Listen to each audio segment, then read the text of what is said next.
Humans, everyone's second best friend. And why is that? Well, humans are ambitious,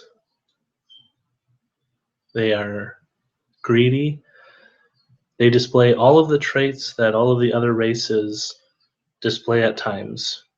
Elven arrogance and perfection in things, dwarven love for gold and gems, and the desire to build and create new things and have a vast, sprawling civilization.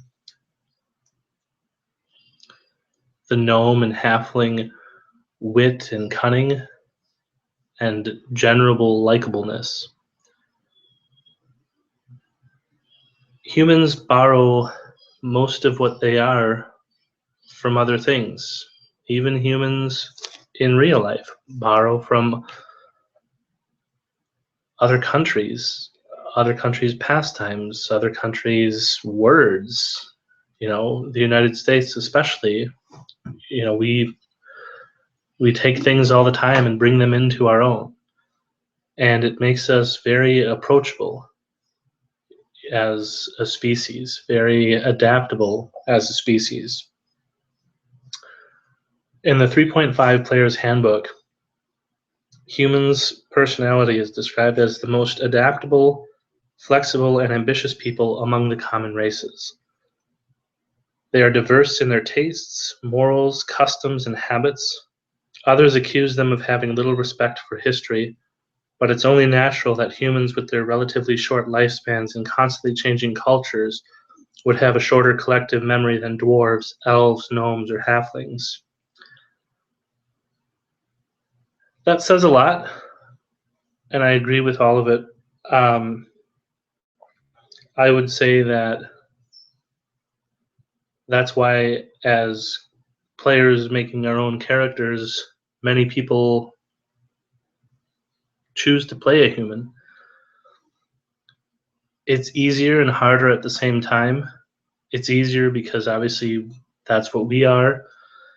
It's harder because you might choose to role play something different than how you would behave, especially if you pick a specific alignment, that's completely against it, or you have different ability scores than you might have in real life.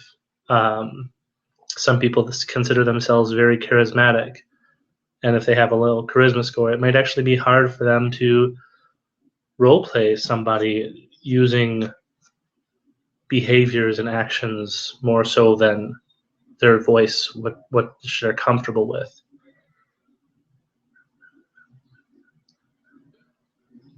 If they're not your favorite race, they're probably a backup.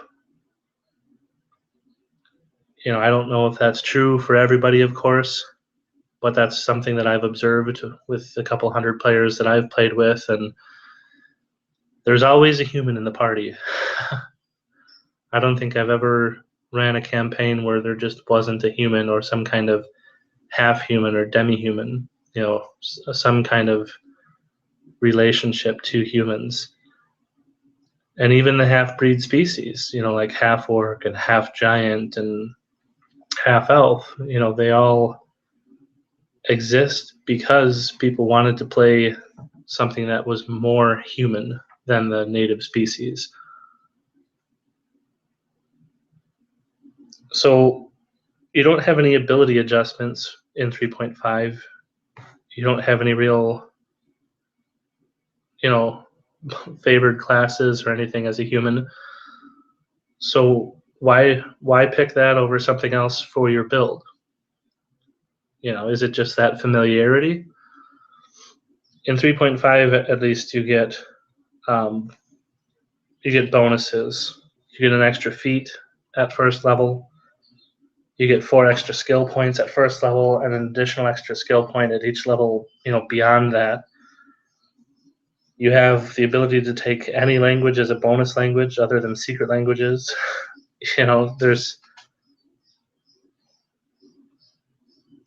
There isn't a whole lot, but that's enough for people to really take to being a human. So my challenge is if you've only ever played humans or you really enjoy playing a human, ask yourself why that is, and challenge yourself to play something that's not human at all. Because a lot of the other races have human qualities, or vice versa. Humans have other races' qualities. So if you want to play a human who's, greedy and really strong and likes ale, maybe you play a dwarf, or you play an orc who is a mercenary and is taking a liking to money. That's really my thoughts on humans. I think they're easy to cover. I enjoy them a lot. I would consider them a backup character for me if I needed to roll something in a hurry. I would probably choose human as well. But if I have some time to think about it and build something different and really challenge myself to role play it, I'm probably going to choose something that's not at all human, but focuses on a trait that humans display from that race. Thanks for listening, and remember to join the conversation. Dice and Decks, signing off.